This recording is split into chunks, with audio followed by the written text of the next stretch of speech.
Hey everyone, sorry for the late upload of a video reaction to the Brentford game. It was my mum's 80th birthday and I spent the day with her yesterday. She lives quite a distance from me, so I took the day out, hence why I'm doing the video now. So Brentford, let's talk about Brentford. Honestly, if you watch Dave the Irish Hotspur's videos, he does a prediction video, and I go on it every match and put my thoughts. And in my head, I thought that this was going to be the match where we really give someone a bit of a caning, and so I predicted that we were going to win 3-0. Positively, we scored 3 goals, right? Negatively, we let 2 goals in. So I also, as many of you know, if you've watched my videos for any length of time will know, I've got diabetes, type 2 diabetes, being a fat git. And on top of that, I've got a high blood pressure. So I'm on high blood pressure tablets. And I have to tell you, watching Tottenham does definitely not help my blood pressure for sure. So yeah, it was a bit of a difficult one to watch in the end, after expecting it to be a really good, strong win. To watch it the way it unravelled was really quite stressful. I should know better, really, shouldn't I? I've been a Tottenham fan a long time, so I should know a lot better. You can't take any of these games in any kind of easy way. It's never going to happen. Every game is going to be difficult. And it'll be difficult because all these teams that are in the Premier League are justified in being there, and they're gonna want to do whatever they can, whether it be a top team trying to get to maintain the top position, or top 4, or Europe, or avoiding relegation. There's always going to be a battle that those teams are going to have. So no game's going to be easy. So I was kind of fooling myself, but I've just got this feeling that at some point we're going to give someone a right spanking, and I just thought, this could be the one after the difficult game in the FA Cup against Man City.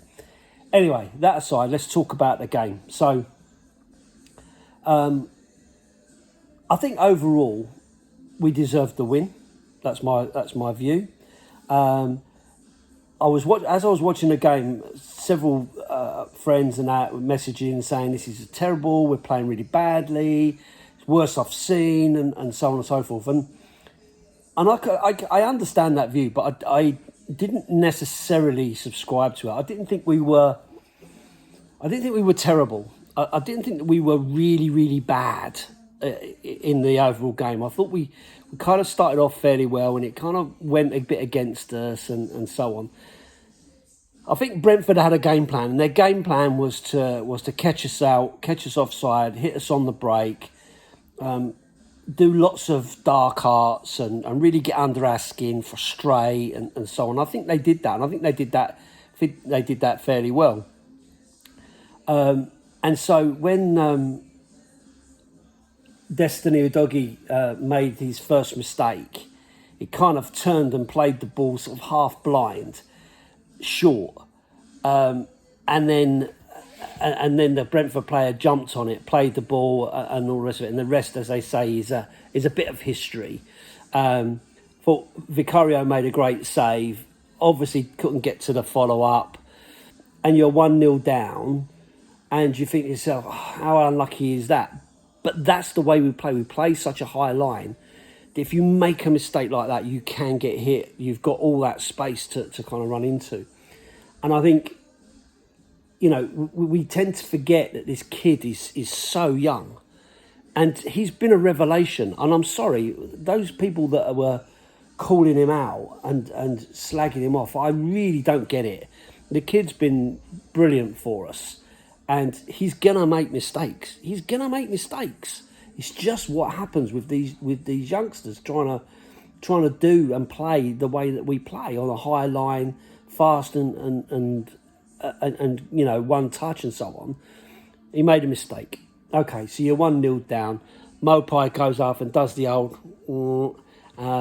along with Ivan Toney, right in front of the south stand. I didn't think that went down particularly well, and I guess that's it's part of that dark arts. It's part of that wind up, that kind of thing that was going on, and they were doing that the whole time. I mean, when Richie scored a lovely goal, which was ruled out for a foul on the defender, and like for me, it just didn't look like he touched him at all, and I thought it was well taken. A lot of pressure, put pressure on him. The guy went down. He took the ball, chipped the keeper. Brilliant goal. I thought it was really, really good. So really disappointed that didn't get given, but you know, it is what it is. But I have to be honest, I didn't feel like we were going to lose the game. You know, it gets quite stressful, of course it does, but I didn't feel that we were going to lose the game. I thought we would always get back into it. But that first half was very frustrating. They were going down all the time. They were niggly. They were fouling. They were on the wind-up. And I could almost feel like, is this a Chelsea all over again, where they get under your skin and really kind of annoy you? And I think this is something we're going to have to get hold of. You know, the mentality of the players. They need to be calmer in those kind of situations and not let it wind them up and start chasing and rushing. Just stick to your game plan. Stick to your football. Play properly. Get your passing. Think about who you're passing to. Quick, sharp, and all that. And again, there was those little bits of play where there's like some real quick balls and quick feet and nice little turns and stuff. And I thought it was going okay. Of course, you come to the second half, and Big Ange made a couple of substitutions in there. I was disappointed to see Bentancur go off, but you know, he's a guy coming back from injury. I get it, and of course, you know, Brennan Johnson, who's been getting an awful lot of stick of late. I know there's people that say he's never going to make it and so on.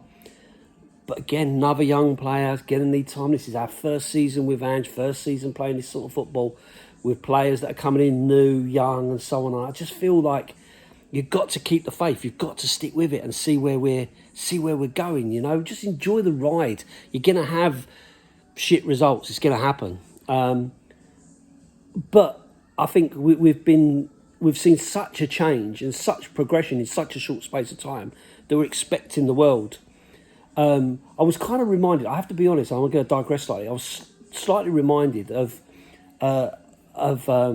Arsenal of a couple of seasons ago, where they were trying to walk the ball in the net, tippy tappy, and we were all calling it out. You know, you need to put the ball in the net, stop fanning about with it, and because it can be quite frustrating to watch, and I feel like we're in that.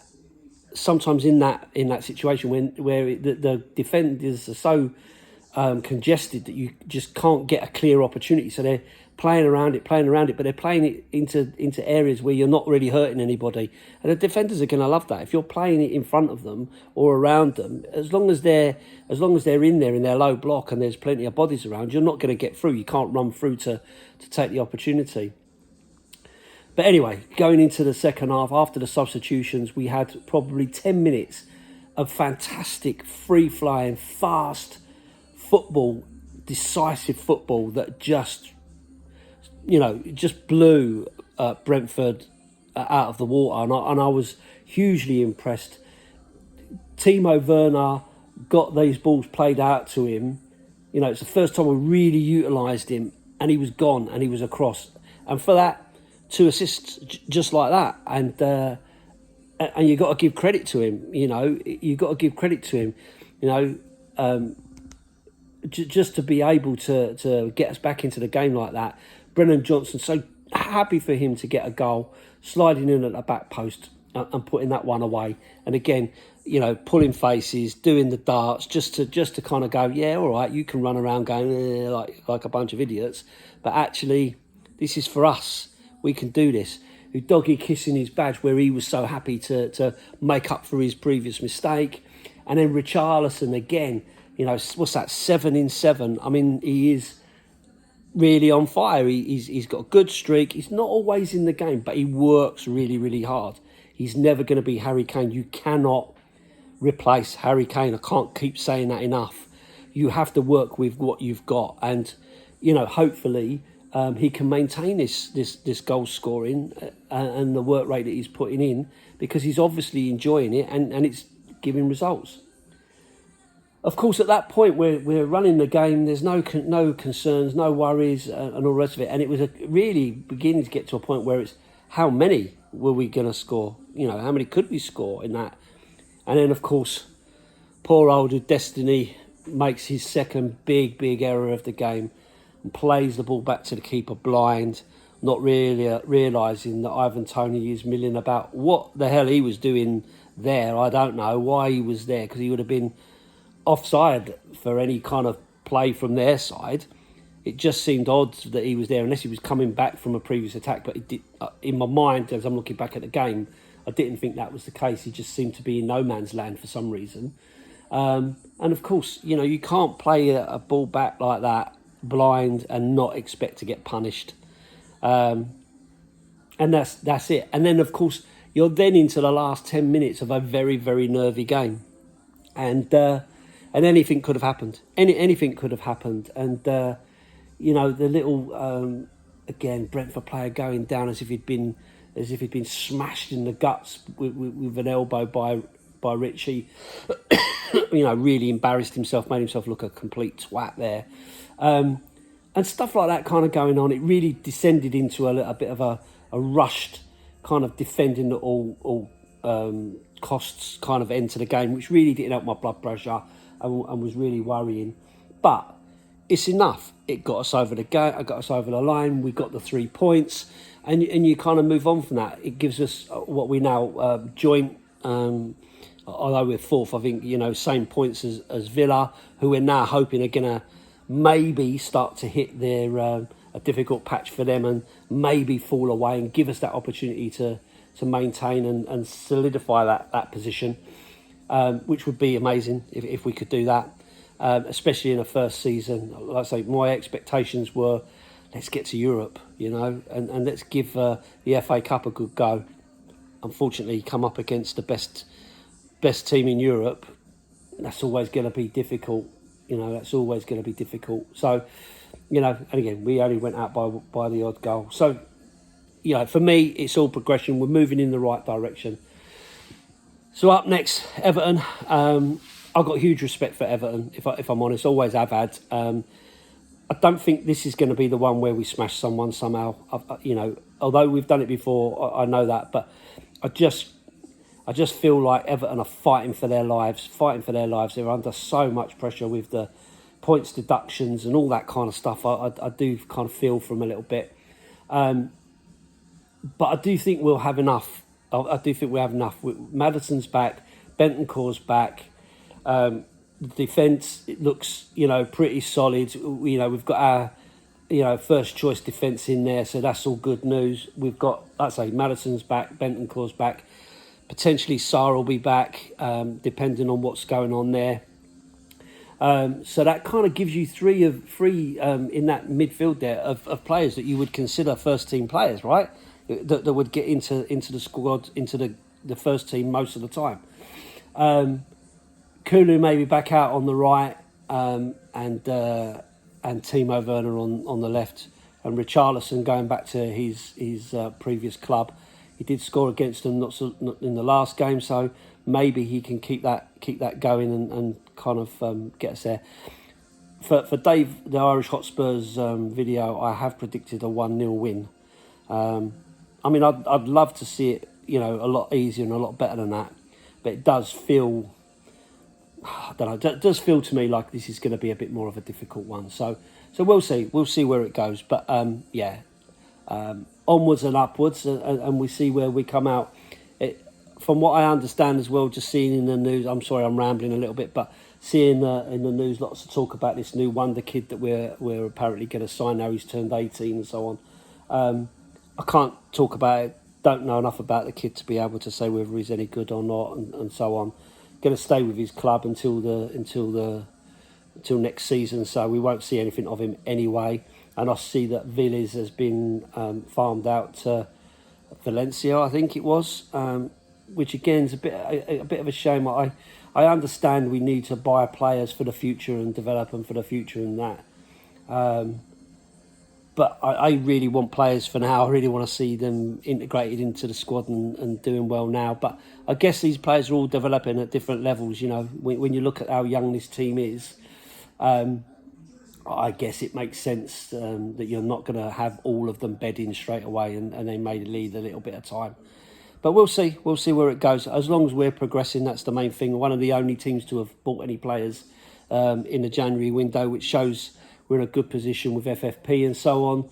And hopefully that we can carry on in the summer, and we can add some more to the squad. You know, maybe another left back would be good to give us that cover there. I know we've got Ben Davies, but you know, really we want someone young coming through who can kind of match up to Destiny Udogie and put him under some pressure. And we probably also need another someone of the James Maddison kind of style who can you know, create some magic, because for me, Gio Lo Celso is just not going to cut it, and he's always injured anyway. So I'm not a massive fan. I think he can probably, you know, he could probably move on if I'm being brutally honest. And again, depending on what happens with Vilis, as to whether he's developing well enough, we probably need another out-and-out striker. Although I know Werner may well go in and fulfil that role once Sonny comes back. So I think it's all good. We're moving in the right direction. So I'm fairly happy. Hopefully, Everton will be the next one that gives us another 3 points that we can kind of build on and move on from there. Apologies for the length of the video. Apologies for rambling and covering several different things. But hopefully you'll enjoy watching, and you'll leave me a thumbs up or a follow or share, whatever you want to do. Happy to go through comments and respond where I can. I am having a bit of a problem at the moment where I'm kind of starting to lose lots of subscribers. I've lost about 5 over the last few days. Not sure whether that's because it's bots that are subscribing and then dropping out, or whether I'm doing something wrong. Maybe you can tell me. Maybe I need to do an intro or whatever it is, a theme tune, or what's the other thing you have to do? You have to do like little pictures, that you know, thumbnails. I think that's the word I'm looking for. So maybe I need to do all that and be a little bit more professional. I don't know. Let me know. If you want to let me know about that. Do you think I need to do an intro? Do you think I need to do proper thumbnails and be a bit more professional about it? Do I need to do something else with the videos that I do? Am I doing enough? Am I not doing enough? I don't know. Always good to have the feedback. Happy to hear, happy to listen to it. And in the end, I'll see you again. Up the Spurs.